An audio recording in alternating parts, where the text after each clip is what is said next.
He concealed the sale of our house from me and believed he could get away with it, completely without prior notice. I am not apologizing. The other side of the line is just a haughty little voice. Rachel, the paperwork is already in my name. So that's the situation. You should look for a new place to call home. Midway through my time in Chicago O'Hare Airport, I found myself clutching baggage thoughts racing, and I was completely paralyzed for a whole 10 seconds. The home was more than the sum of its parts. I found solace there for 7 years in a row. I gave my all to this one endeavor. What gave him the idea that a single phone call would be enough to erase it? My knowledge of having transferred ownership of the property into my name was concealed from him. Little did he anticipate how severely his little surprise would backfire. Reason being, while he was engrossed in playing home with his beautiful new girlfriend, the lawful shotgun was being stealthily loaded by me. How did he think he could just fire me and be free? My darling, he was completely unaware of his opponent. Rachel Matthews is my name. I'm 34 years old, a good architect actually. I construct things with precise measurements, sturdy framework, and zero tolerance for error. Perhaps that's why the chaos in my private life was so devastating. He viewed everything I accomplished as his to ruin, and I had spent years constructing a life with him. The man known as Derek Simmons, my ex-husband at least in writing. 41 years old, financial advisor, fashionista, charismatic public speaker. What comes next? Deceiver by trade. We crossed paths in our 20s when our only concerns were ramen and rent. Those days when Derek still worshipped me as if I were our son. Not a transitional phase. Just outside of Chicago's Central Business District, near Lincoln Park, we purchased a modest 2-story brownstone. Back then, it was only a few things: peeling paint, creaking stairs, broken windows. Yet I adored it. Our team worked on it. The place we call home. Design layout and color palette were all within my purview. The mortgage application was handled by him, effectively. There were some nice years, I'll admit. Whispered fantasies beneath shared covers. Evenings spent laughing in the kitchen and watching movies on the floor. It moved, though, and almost too slowly for us to notice. The promotion went to Derek, and then there was yet another. He grew increasingly distant as he advanced up the business ladder. Quite a bit more self-centered, a touch less non-existent. As far as I was concerned, he was just anxious. I thought all those late nights and clandestine gatherings were just for us, in consideration of what is ahead. I wasn't naive, though. The flags were flying. The encrypted mobile device, the perfume that was too different from mine. His texting smile, it was never directed at me. Also, Natalie was a contributor, light blonde, finished with polish. A 600,000 follower lifestyle influencer with a carefully manicured grin. Company parties that Derek neglected to disclose began to include her in his images. He even laughed when I approached him, downplayed it as a paranoid episode. They claimed I was too intense, overly delicate, on top of no fun anymore. I see. My brilliant best friend Sasha, who is also an excellent lawyer, constantly advising me to be vigilant. 6 months ago, she essentially pulled me into her office to have me sign the paperwork that secretly changed the house deed to my name, in case she remarked. Laughter filled my mind during that moment. Why were we getting ready for this? Derek would never do anything so careless, so brutal. Yet Sasha was aware. Too many times had it passed her by. Then when Derek casually informed me that he had sold our property during that phone call while we were at the airport, unbeknownst to him, he was attempting to sell an item that was no longer his. What about that error? That conceited little error? It was going to cost him his entire life. His voice kept playing in my brain, flat, detached, triumphant. Rachel, the home is sold. Please give Natalie and I some room. We need it. Do you get it? My husband phoned to inform me that he had destroyed my whole existence with the stroke of a pen. I was standing in the center of Terminal 3, still dragging my bags over the icy floor, having just gotten off a flight from a week-long design show in Seattle. No one was alerted, ignoring the subject. There was not even a polite text. He merely declared his decision as if it were an official order, and I was expected to comply. Leaving the airport and the cacophony of passengers and gate announcements behind, I braved the cold Chicago air and went outside. No, I wasn't sobbing. At this time, no. Rather than that, I called Sasha. Right away, she answered. "Tell me you're safe." "Yeah," I responded, but Derek contacted me just now, claiming to have sold the residence he a cadence. Subsequently, her tone became more aggressive. As he sold it in his mind, everything was relayed to her. A summons, his voice. Without any fanfare, Natalie's name was dropped. Up until a low, amused scoff, the line remained silent. A deception has been committed by that dweeb Rachel. I straightened my back. I don't understand. Remember that you are the only owner we refinanced last spring. It appears that you have signed. He put his signature. It was filed. You have had the deed in your name for more than half a year. He probably falsified documents if he sold the house. On the spot at the airport curb, I retrieved the confirmation email. Of course, the one and only Rachel Matthews. Like a thunderclap, it slammed into me. Derek signed the papers without reading them. In his mind, he was being astute. Still, I was just the innocent housewife who was too preoccupied with choosing paint colors for her cabinets to pay attention to the paperwork. It made me chuckle. I couldn't help but chuckle. Well, that wasn't humorous for sure. Why? Because something inside of me was shattered by how ridiculous it all seemed. His actions were genuine. Got rid of a home he wasn't even living in. I assume you have already withdrawn the deposit. Probably already informed Natalie that they were relocating. As a new sensation crept into my chest, I noticed that my heartbeat had slowed. Surprise not melancholy, power. With a blonde influencer and a down payment, he imagined he was strolling off into the sunset. A legal buzzsaw had instead been thrown in his path.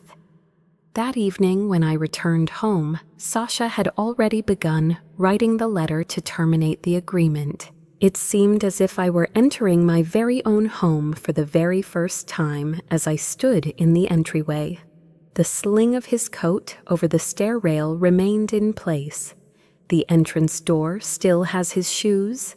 Credit card offers a realtor's letter and a buyer's letter were all piled up on the foyer table. Ah, the purchasers. From Evanston, 2 young working adults.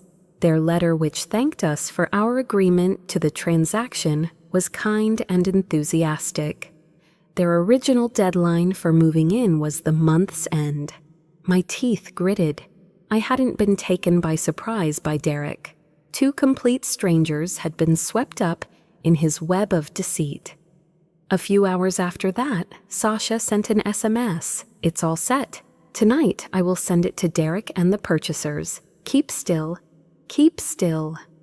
Sitting at the dining room table, I poured a glass of wine and looked out at the granite surface where Derek and I had previously discussed our future plans.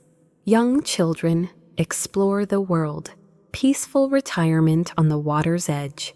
In pursuit of influence and an Instagram-approved style, he tossed it all away. Another ding, it was my phone. This time it's Derek sending another SMS. It is a lot right now, I'll admit.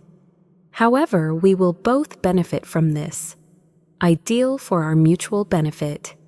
Not even apologizing mustered the courage for him. I wasn't asked where I was going, was unconcerned. It went unanswered. Rather, I went back. Over every line of the material that Sasha supplied. The deal doesn't stand. That was the owner's decision. One of the federal offenses is forgery. That night, I enjoyed the best night's sleep I had in weeks. Reason being, this was no longer an isolated incident, a tactical move. As for Derek, he was on the verge of experiencing the sensation of being played. I got up before the sun came up the following day, changed into jeans, and bunned my hair as if I were getting ready for combat, which I was. A home was no longer the only thing at stake. Power dynamics were at play, referring to being erased and then choosing to write myself back in. With a heavy legal document and a cup of black coffee in hand, Sasha welcomed me at her Loop office. "There will be no small talk today," she said. "We aim directly for the neck." "Yes," was my response. The politeness has worn me down. The paperwork was neat, watertight, and damning when we studied it.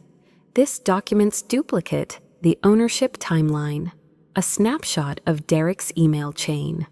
The mortgage lender has confirmed it. Even footage from the security cameras showing the realtor around the house while I was asleep. How on earth did he manage to progress to this point, I inquired. With a shrug, Sasha disregarded the question. Charm, charisma, and students who fail to complete their assignments. However, all of our necessities are here. By midday, Derek had personally issued cease and desist letters to the real estate agent, the purchasers, and himself. The way Sasha speaks surgical. Illegal conveyance of property. Unauthorized representation. Immediate termination of transaction or escalation to civil and criminal court. No filler, strictly enforced. At 3:00 in the afternoon, the purchaser's attorney contacted Sasha personally. Sounding uncomfortable, puzzled, and enraged, they had already sent a portion of the down payment. Movers already scheduled. Dreaming has already begun. Their cooperation agreement, nevertheless, is commendable. They desired to pursue him now that they had been deceived. It was just what we needed, a respite. After ending the call, Sasha grinned. "Your ex-husband just turned 2 innocent people into co-plaintiffs. We're stacking pressure." Derek, however, remained mute. There have been 0 calls, no messages, no justification. That could only indicate one thing: he was going into a panic. That night, as I entered my residence, I noticed a solitary yellow post-it affixed to the refrigerator. His calligraphy is very tiny, just one word. "Explain yourself." I delicately removed it. "Talk following your forgery. Of my name, theft of my house, and discarding of our marriage like stale takeout. Absolutely not, Derek. Our conversation has ended." I had just begun to go over the blueprints for the kitchen remodel the next morning when someone pounded on the door. Uncombed hair, a tense face, and a fistful of phone. He strode in as if he still resided there. I kept my composure. "Rachel, what on earth is going on here?" As if it were going to burst, he tossed Sasha's letter onto the countertop. "Are you saying that I have no chance of selling my house?" "Is it not Mise?" I met his intense gaze. "I'm telling you that plain and simple. It's not true. Derek, the transfer was signed by you, back in June. Aren't you aware of this? Thinking about refinancing rate reduction. The paperwork is in your name. Your initials appear on every page of my book." His cheeks turned pale as he blinked. Truly, he had forgotten. Of all things he didn't. He would only read articles that directly addressed him. Without any conviction, his claim was as feeble as a deflated balloon. "You tricked me," he murmured. When I crossed my arms, I was silent. "No, Derek, you tricked yourself, because you never thought I'd pay attention. You thought I was just some decoration in your perfect little life." While silently swearing, he walked the kitchen, raking his fingers over his hair. "This is insane. You're blowing this out of proportion. I already told Natalie we were moving in. I signed with the realtor. We've spent part of the deposit." My attention immediately shifted to his. "You really?" Coldness gripped him. "It is already too late." Everyone knew the truth. "You've already put down some money on a house that you didn't even have a stake in." With my voice low and slow, I inched closer. "Are you aware of what I'm talking about?"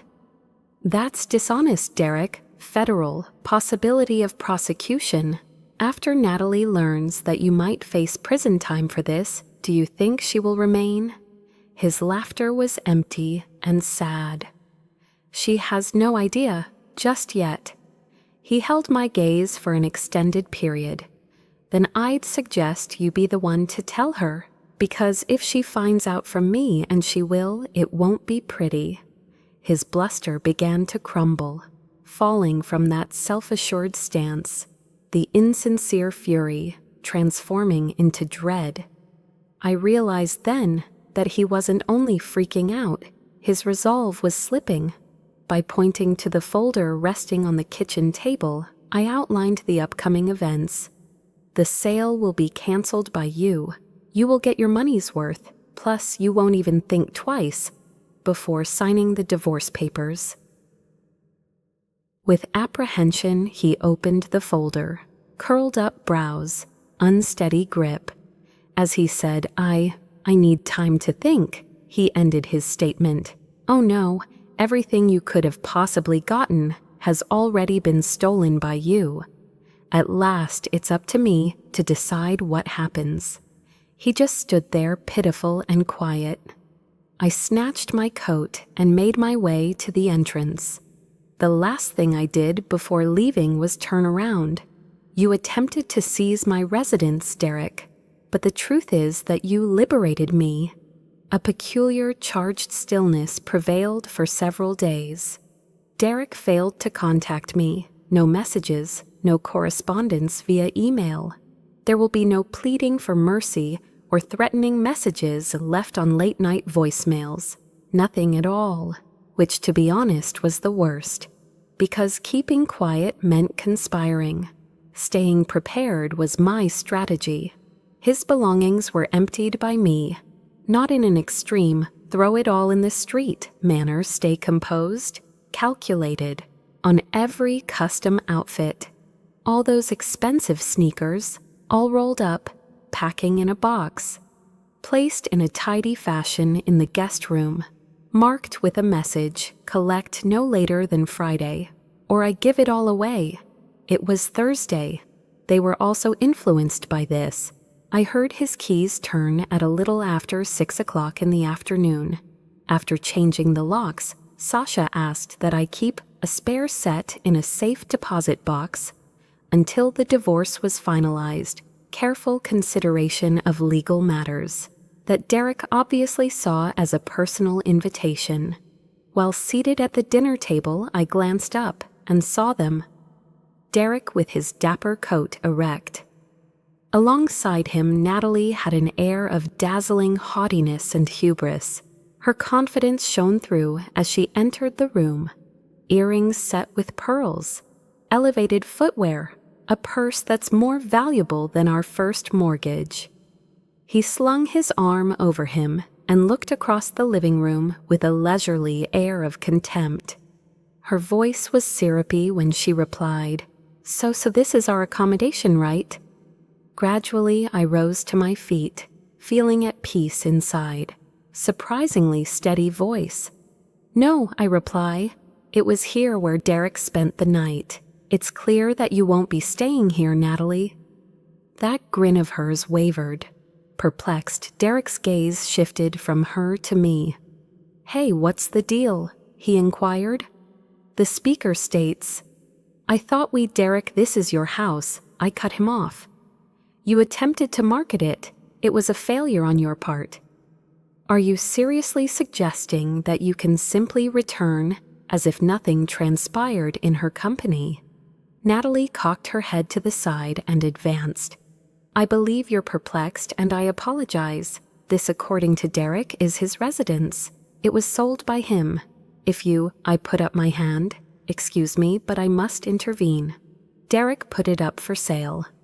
Unfortunately, he isn't the rightful owner, thus he can't. The act that belongs to me. Many months have passed. He nearly went to jail for orchestrating a fraudulent deal. And here you are assuming ownership of someone else's home. Her furrows furrowed. Her gaze shifted to Derek. I don't understand what she's saying. He made an effort to dismiss her. A lot of moving parts. I was going to elaborate. No, I said as I moved forward. Let me clarify. Your lover was dishonest. He deceived others. He said you may start again in someone else's house, even if it is technically theirs. He is now financially responsible for the whole amount of the deposit. Natalie let her jaw drop, finally shut. Her voice rose as she shifted her attention to him. Then you claimed it was finished. The location was supposedly yours, as you mentioned. It was you who sold it.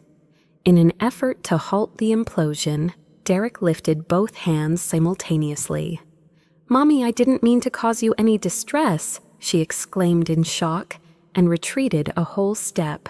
You were completely dishonest, weren't you? The cash as well. The deposit has already been received according to what you said, that it would go toward the down payment on the new unit. Averting his gaze, he retreated. Behold, it stood there. The disintegration. Actual time, as it happens. Slightly more modest, Natalie shifted her gaze to me. Are you really going to file charges? One nod from me. Extremely. P. With a final look, she cast Derek somewhere between revulsion and shock, before hurriedly leaving the premises without uttering a word. After then, there was a nearly melodic hush. Unconcerned, Derek remained still. At her back, the door swung open. Everything was coming tumbling down on him at last. He muttered, You're not obligated to do this. No worries. It made me chuckle. Hard. Make it spotless. Hey, Derek, there's no need to plead right now. By choosing falsehoods over truth, you have already made up your mind. Put pride before collaboration. Before me, Natalie. Nothing remains now but the disaster you created. He took a step forward, his shoulders down, and his voice muted. Ugh, please, it's been 6 years since we started dating. Isn't that significant? Without flinching, I continued on. That was thrown out the window the second you urged me to look for a new apartment and picked up the phone. Do you recall that? That instant, the arrogant giggle you let out when you believed you had triumphed. With a heavy gulp, he shut his eyes. My heart raced. Before things became bad, I felt I could start anew if I simply moved quickly enough. I arched an eyebrow. The moment has passed. The divorce papers were on the kitchen table when I went to get them and placed them on the sofa table. Everything had been prepared by Sasha. He just needed to put his signature.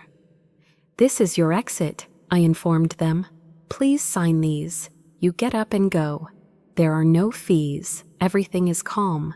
However, what happens if you challenge this? Before you attempt anything else, I promise to be more frugal from now on.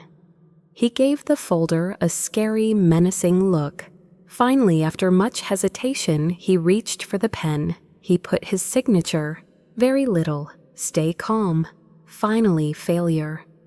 I silently accepted the papers when he returned them to me. I proceeded to unlock the front door. What I meant was that your belongings were in the guest room. No later than tomorrow night is your deadline. After then, they vanish. Silent he remained. I remained there shattered. Do you truly despise me? I glanced across at him for the final time. I really don't dislike you, Derek. What a pitiful situation. A loving partner, a house we had created together, and all of it was destroyed because you were too preoccupied with an unrealistic dream. He said nothing, avoided a debate, gently made her way out of the room, keeping her head down, ignoring the woman who had outsmarted him. And when I pushed the new latch onto the door and shut it behind him, quietness enveloped me. All was silent, but it remains. It is mine. And after all these years, I was liberated. Later that night, when the home fell into a hushed stillness, reminiscent of freshly fallen snow, I stood in the hallway outside the guest room, my gaze fixed on the stacks of boxes. Not because I'm sad, not because I'm sorry, observation alone. And I cracked open one. On the inside is a watch that I gave him as a promotional gift. There was a little lingering aroma of his old fragrance on the leather band, reminding me of the days when he would kiss me goodbye before he left for work. At one point, I actually believed the watch would outlive us. Strange how individuals don't magically transform into something else all of a sudden. They undergo changes, either positive or negative. In the past, Derek was not the one who lied through his teeth and fabricated documents. He had charisma, stay focused, extremely convincing. At a friend's rooftop party where we met, he was regaling the crowd with tales about his wedding crash in New York, and they were all laughing and staring at him. You felt as though you were his sole guest in the room while he spoke. And as his intense stare fell upon me, I knew I had no chance. With all his might, he pursued. Flowers, notations in handwriting. He insisted on weekend excursions that were on him, even though I couldn't afford them. He gushed over my intelligence and described my eyes as having the ability to mend shattered things. I should have realized at that moment how gifted he was at expressing just what another person needed to hear. If you truly believe in someone, though you won't be looking for weaknesses, you pay for them. Our pace was rapid. We moved into a little charming one-bedroom in Wicker Park, complete with exposed brick drafty windows and an abundance of charm at the end of the first year. Derek was building his financial future while I was juggling gigs to pay the bills. He was prepared, never lacked a strategy. It had my whole faith within him. Late at night, he would pace discussing leveraged accounts, customer pools, and equity. Even though I knew the startup wouldn't pay me for 6 weeks, I would sit there and draw floor designs for their office. We succeeded, in unison. The Lincoln Park brownstone was in a terrible state when we discovered it. Ours was the wreck, though. Standing in the center of the shabby living room, his arms spread wide, he proclaimed, "Rach, this is our home. Both of us, homeowners only, no limits." 1 week after that, we finalized the mortgage, divide everything in half right. That was my original thinking. You had it made in the first several years there. Our clothing was covered with paint, fights involving tiles for the backsplash, pizza delivered late at night on the partially tiled kitchen floor. We worked together effectively for a period of time. During tax season, he assisted me with invoicing since I was confused. His first pitch deck was something I helped him with. But as we approached the 4th year, he began to evolve. The frequency of the late nights increased. The business visits, too, to locations that weren't quite convenient for him. He ceased inquiring about projects with me. I stopped paying attention to details as when I moved the guest room or trimmed my hair. He was grinning at his phone one night when I found him. So I wanted to know what was humorous. He brushed it off as just a meme from work. However, he detached the screen. A receipt was discovered in the washing room later on. River North for supper. Each course has 2 options. I am going to have 2 drinks, just 1 hotel fee. I remained silent. I was scared he would confirm the worst-case scenario if I inquired. Not because I didn't care. Worse, the reality hit me before I was prepared. I chose to focus more on my work instead, served more substantial clientele, got lost in the maze of CAD files and drawings, consumed it was just a slump. I hoped things would turn around. They had in the past, until they stopped. He began to find fault with everything. My cuisine, my attire, my voice as I posed basic inquiries. It was all a case of overreaction. To make matters worse, it was my own fault. Sitting alone at our dining table one night, I glanced at the untouched candlelight dishes after he skipped our anniversary dinner for the 3rd year in a row. Plus, I had an epiphany. That house no longer housed the guy I loved, simply his exterior, and I was trying to make sense of it all by reliving the experiences of a person who was long since gone. I informed Sasha of everything the next day, for each strange text, each and every receipt. "I told you so" was not something she said. "Just give me a pen," she merely remarked. "We must safeguard what is rightfully yours," before he claims ownership. The airport call was 6 months away at that point, just before Natalie arrived, before the deceit became apparent. There was an air of impending treachery about it at the time. Right now it feels like a chapter has been closed. I sealed the container, glued the lid on, clearly marked it as Derek Final in large, strong font, considering that it has been a long time since I wasn't anticipating his return in his previous incarnation. My patience had run out. At long last, I felt prepared to go on. It seemed strange to be back at home the morning following Derek's permanent departure. Definitely not haunted, no substance at all. His aroma lingered throughout the corridor. The flooring still had a muted reverberation of his footfall. It was as if the home still hadn't processed the reality of his departure, yet I did. I decided to brew some coffee, strong, totally black. To my liking, absent almond milk, without any sugar, strictly necessary. After that, I began chopping the past to pieces with a box cutter. A closet was the first to go. His polos, which he seldom sported but insisted on retaining, were no more. He deemed that awful leather jacket as vintage, despite the fact that it reeked of alcohol and midlife crisis. Nevertheless, he removed it. I had hoped that the fragrance I had bought him for Christmas would reawaken our love, but now it was gone.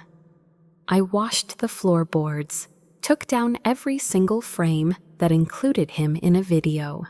Merchandise that was no longer useful to me filled 4 trash bags. After then, the true metamorphosis occurred. I changed the living room furniture, moving the sectional sofa away from the wall.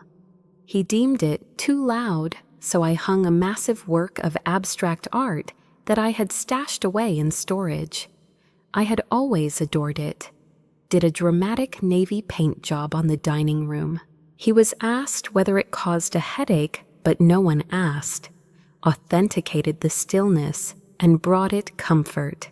The home began to have a sense of belonging to me once more, which had been absent for what seemed like an eternity. After a long day of painting, I drank some wine that night and collapsed barefoot on the new rug. Netflix is not available. Complete silence. No one else around, only the silence I dreaded. It was only now that I felt at ease. Sasha dropped by a few days after that. Entering, she glanced around before whistling softly.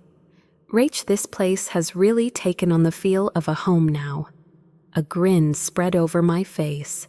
I feel the same way too. I threw out the set of cups we had purchased jointly, so we sat in the kitchen with mugs that didn't match. She reclined in her seat. Then what I don't know? My heart slowed. After that, I grinned even more broadly. I'm going to start it on. Okay, so what's launched? The classroom. Regarding females, having a good grasp of personal finance, foundational legal concepts, safeguarding assets, everything I should have known before things went wrong. Sasha cocked her head and smiled. Ruth Matthews, architect of lives. It made me chuckle. This time, though, it was just felt right. My house wasn't the only thing I had to rebuild. A new version of myself was taking shape. Why on earth wouldn't I do it if I could assist other ladies in doing the same? That evening, we drafted the initial workshop plan. Some examples of simple titles are Know Your Rights, Prenups Aren't Taboo, and How to Read a Contract Without Crying. It was unremarkable. It was still in the early stages. However, it was actually there. Plus, I owned it. 2 complete strangers who discovered the leaflet I dropped up at the coffee shop were among the 5 sign-ups I received before week's end. As a home office, I transformed the guest room, purchased an inexpensive pre-owned desk, legal forms stacked on top of a vision board adorned with inspiring words and uplifting aspirations. Suddenly, what was once Derek's rubbish became the foundation for something far greater. I paid attention to the agony. I gave it a home where it belonged. However, I quit giving it food. Rather, I devoted my energies to new habits, exercising first thing in the morning, yoga in the park once a week, Saturday brunches with Sasha and a close-knit group of women who had been through it all, divorce rejected, insulted, but never defeated. We exchanged anecdotes, laughed uncontrollably, let out a shameless sob, swiftly and ferociously healed. I discovered a voicemail that I had not yet erased one day, the voice of Derek. Rachel, I simply messed up. I was wrong. It would be nice if we could chat. I implore you. There was one listen. Afterwards, I removed it without thinking. The end result isn't usually a pretty bow. At other times, it's just quiet, selected, purposeful, empowering. By the end of the month, the brownstone seemed as though it had never laid eyes on him. Less heavy, more luminous. It is mine. Why? Because he wasn't there. For the simple reason that I had returned. Architect, educator, and survivor, Rachel Matthews, 34 years old. And this whole new existence. He constructed it from the rubble he left behind, more powerful than his wildest dreams. The last envelope didn't come until Tuesday. Colored cream, decorative locket. The completed divorce decree is enclosed herewith. Origami signature. Records kept, printed onto paper. Governing body. After staring at the letter for what felt like an eternity, I placed it on the kitchen counter where it would sit with a piping hot cup of tea and a softly lit candle. Stay dry. Background music that isn't swelly and dramatic. How about just a little deep breath, an unconscious release of breath that has been building up for quite some time? It was finished, beyond the legalese, except for him. The me who was more glum, who waited for someone else to pick me, and who bowed over backwards more often. It was the same for her. That night, Sasha celebrated with a night out on the town, in a rooftop bar in downtown. That type of establishment which I formerly deemed too much, but now it felt perfect now. You appear altered, she remarked, gesturing with a champagne flute. Is it better? In response, I grinned. Less restrictive, was her reply. I feel like I've finally shaken off a ghost. We raised a glass among the twinkling city lights, 2 females, 2 fighters. Plus, it had been a long time since I had felt complete. There was dancing that night, no acting or performance for any other audience. It was just me traveling through space in a body that felt comfortable again. What about tomorrow? The usual feeling of a heavy heart wasn't there when I awoke. Absent fear, I wouldn't have to worry about picking up on anyone's mood, catching them in a lie, or ignoring their cold shoulder. Complete silence, pure sunshine. I am the only one. I went for a lengthy stroll around the block, taking in sights like the bakery, where Derek and I used to purchase croissants, and the dog that would bark at 8:15 every morning. There had been no change. Despite this, all of it had. People treat closure as if it were a special occasion, a scene, a dramatic statement made at the conclusion of a film. My own opinion, but here it was, coming back to myself one step at a time. My workshop expanded in the subsequent weeks. News got out. Nervous, suspicious, and eager women showed up. Some had just escaped abusive relationships. Some had still to make up their minds. After years of giving to others, some had just lost a spouse or decided to go out on their own. I didn't think I could do this alone, they would say to me time and time again. I grinned and uttered, "You have company now."